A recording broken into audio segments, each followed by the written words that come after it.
Welcome to SB News. అర్హులైన పేదలందరికీ ఇందిరమ్మ ఇండ్లు, ఇంటి స్థలాలు మంజూరు చేయాలని, ఉపాధి కార్మికులకు 2 సార్లు ఫోటోలు తీసే పద్ధతిని రద్దు చేయాలని భద్రాద్రి కొత్తగూడెం జిల్లా గుండాల మండల కేంద్రంలో తెలంగాణ వ్యవసాయ గ్రామీణ కార్మిక సంఘం జిల్లా ప్రధాన కార్యదర్శి రేపాకుల శ్రీనివాస్ ప్రభుత్వాన్ని డిమాండ్ చేశారు. గుండాల మండల కమిటీ తోలెం గోపి ఆధ్వర్యంలో జడ్పీ హై స్కూల్ నుండి ఎంపీడీఓ కార్యాలయం వరకు కార్మికులతో ప్రదర్శన నిర్వహించారు. పని ప్రదేశాల దగ్గర మౌలిక సౌకర్యాలు, మంచినీళ్ళు, వాళ్ళకి ఛార్జీలు, ఇటువంటి సౌకర్యాలు కూడా కల్పించాలనేది ఈ దరఖాస్తులో ఉన్న సారాంశం. కాబట్టి ఈ సమస్యలు పరిష్కరించాలనేది మా విన్నపం సార్. ఇకపోతే సార్ ఇంకొక అంశం ఏంటంటే, ఇక్కడ ఎవరైనా టెంట్ వేయాలని చెప్పాల్సిన అవసరం లేదు. చట్టంలో రాసి ఉంది. పని ప్రదేశంలోకి ఇప్పటికీ 4-5 సార్లు మేము వెళ్ళాము, 4-5 రోజులు బట్టి.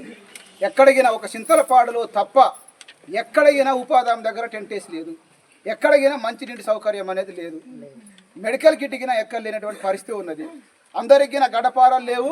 మీరు ఇచ్చే రూల్స్ ప్రకారం గ్రామ పంచాయతీ ఆఫీసులో గడపారాలు ఉన్నాయి, పారలు ఉన్నాయి, తట్టలు ఉంటా ఉన్నాయి. అంటే ఎవరి కోసం ఉన్నాయి? పనిచేసేటోడికి గడపార లేదు, తట్ట లేదు. పంచాయతీ ఆఫీస్కి ఆడికి పోతున్నాం, అక్కడ పార ఉంటామని తట్ట ఉంటుంది. ఏమయ్య సెక్రటరీ అంటే నేను ఇవ్వాల్సిన కాడికి ఇచ్చినా ఈ చేయరోలై. అరే గడపార చేయరోడికి ఎందుకే గడపార? చేసేటోడికి గడపార పార ఇవ్వచ్చు కదా. అంటే ఇవి అసలు ఇది ఆ పని చేయమనా, లేకపోతే రానా ఉన్న పని మొత్తం తీసి అవతల పడేయమనా, ఏందో అర్థం కానీ. అయ్యో మేము పరిస్థితి ఉంది సార్. అందరికీ పనులు చేస్తూ ఉన్నారు. జాబ్ కార్డు ప్రకారంగా గడపారివ్వండి, గ్రూప్ ప్రకారంగా మీరు మెడికల్ కిట్ ఇవ్వండి.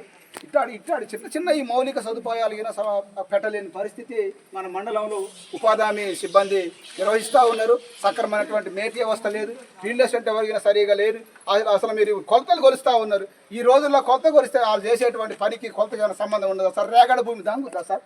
రేగడ భూమి దంగక 3 గంటలు పని చేసినా కానీ 100 రూపాయలు పడే పరిస్థితి లేదు. అందరికి పొక్కులు వస్తూ ఉన్నాయి. దీనివల్ల చాలా ఇబ్బంది అవుతూ ఉన్నది. మా సంఘంగా మేమేమంటా ఉన్నామంటే, కనీసం జీవనోపాధి అంటే కనీసం ఒక రోజు కూలి 600 రూపాయలు ఇవ్వాలి. కొలతలతో సంబంధం లేకుండా ఇవ్వండి. ఏమవుతుంది? సంబరాల వల్ల చట్టాగా మీరు ఇవ్వట్లేరు కదా.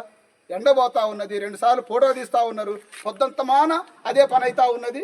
అక్కడ కూలి పడుతుంది సార్. మీరు కొలిసే కాడికి వస్తే నా రూల్స్ మాట్లాడుతూ ఉన్నారు. వేతనం కాడికి వస్తాక నాకు ఇచ్చే పరిస్థితి లేదు. ఇవన్నీ చట్టంలో లేవు కదా సార్. ఎట్లా దాన్ని ఎట్లా అర్థం చేసుకోవాలి?